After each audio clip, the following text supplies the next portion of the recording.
Hey everybody, we did a video here a while back about fishing Dworshak kokanee.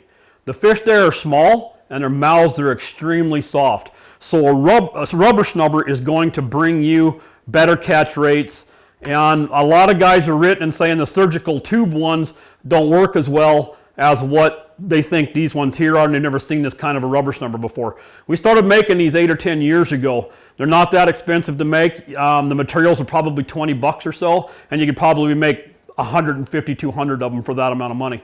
So they're not expensive, they're not really that hard to build. But we'll get into that a little bit here in a second, and I just want to say a little bit more about snubbers and kokanee fishing. If you go to some lakes where there's bigger fish, pounders, 2-pounders, 3-pounders, whatever, you won't lose that many kokanee because their mouths are a lot harder. If you come over here to Dworshak, these fish are 8 to 10, 12 inches. A good one's 13 or 14. Their mouths are extremely soft. So this snubber will increase your catch rate. And a lot of guys say, well, that's fine and good, but I can get a pole that's got a lighter tip, I can do this, I can do that. You can do that, but when you get into Dworshak and like you start doing long lining, the first part of that video we made was about long lining. Sometimes you might have to get 4 or 5 ounces of lead. You put that on a soft tip rod, that soft tip rod no longer does anything for you. So that's where your snubber comes in. And like I say, we'll show you how to make these. They're inexpensive and it's not that big a deal. Okay, well, I'm going to discuss with you a little bit about what this takes material-wise to build this stuff. One of them is this stretch cord, I guess you would call it, and it's made for making bracelets and necklaces and stuff that stretch is what I believe it's made for. This is 1.2 millimeter. If you look hard enough, you could buy this stuff in several different colors, purple, red. It just depends on what you want to do. I keep it to the black because I don't want my fish to see color on anything that they want to strike at or do anything like that, so I kind of keep it. This stuff is like 100 feet of it or something's like $7 or $8, something like that. But it's 1.2 millimeter. The next thing that we use is this shrink tube, and the shrink tube can be bought in any color that you want to buy it in. It can be black, be red. I just happen to have the red laying around is why I've got this one, but typically I do it in black. This is 1/4 inch, and then you need some way to make that shrink tube shrink with a lighter, which I don't prefer, or a little hand heater. And we cut them into like little 1-inch pieces for this job. And then you're going to need a couple of swivels. I like snap swivels on both ends. You don't have to use snap swivels on both ends. You can put just a regular swivel with no snap on it on one side. Then what we do is this wire is fly tying wire for tying certain flies that are weighted. And it's just a round wire you buy at fly tying department, and it's 0.015 thickness. It's really soft. And from there, all you need is a pair of scissors to put this together with, and the rest of it's pretty easy. And I'll show you here how to make one of these. All right, this is a 15-inch piece of stretch cord, 1.2 millimeter. We are going to run one end through our swivel. We're going to slip on a piece of our shrink tube.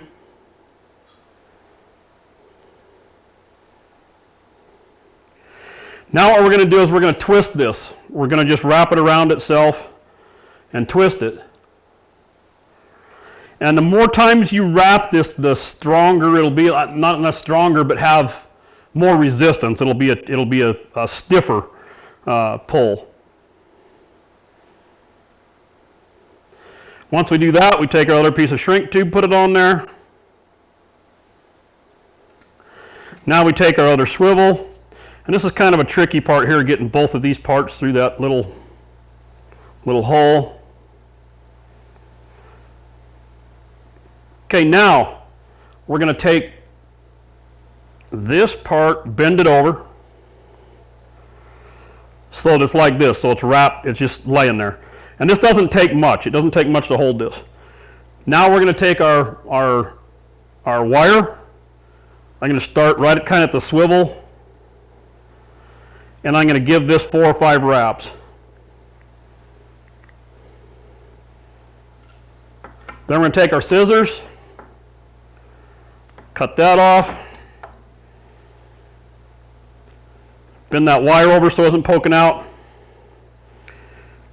We're going to line that up Take our heat gun.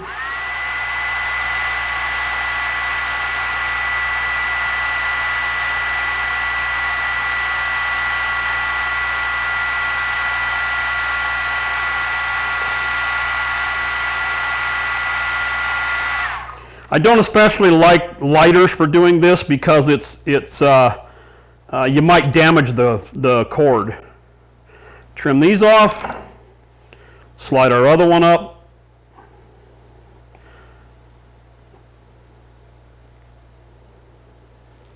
And we want that to get above our wire. If it doesn't, like that one is, that means I have my little piece of wire, it's got a tag end on it. We don't want that.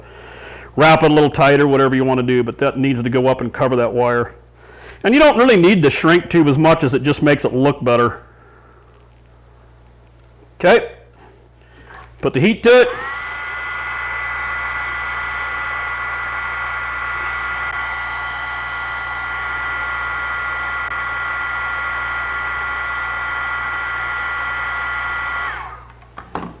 And we have a snubber. Make them longer, make them shorter. I don't recommend anything heavier than this. We tried some single cord that was 1/4 of an inch, but it just doesn't hold up as well, doesn't do as well. Plus you can't control how much stretch it's going to have.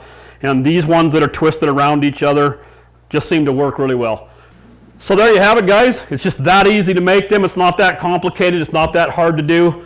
And like I say, you can get different color shrink tube, wire shrink tube, and whatnot. But the 1.2 is what we have found through trial and error millimeter on the stretch cord that seems to work the best. Wrap them tighter, they'll have more resistance.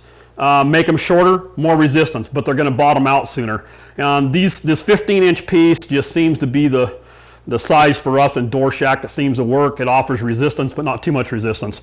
And like I say, Dworshak's one of them legs where these will up your keep rate on fish, where a soft rod isn't going to do it if you have a lot of weight on the end of your rod and your long lining. You get away with it for something else, but a lot of time we troll long biggie Jack Lloyds and stuff in Dworshak, and when you put weight on that, the resistance against the weight is hard to deal with. So anyway, that's how you do it. Everybody, enjoy fishing Dworshak or wherever else you may have small fish that need a snubber. And for now, enjoy everything wild.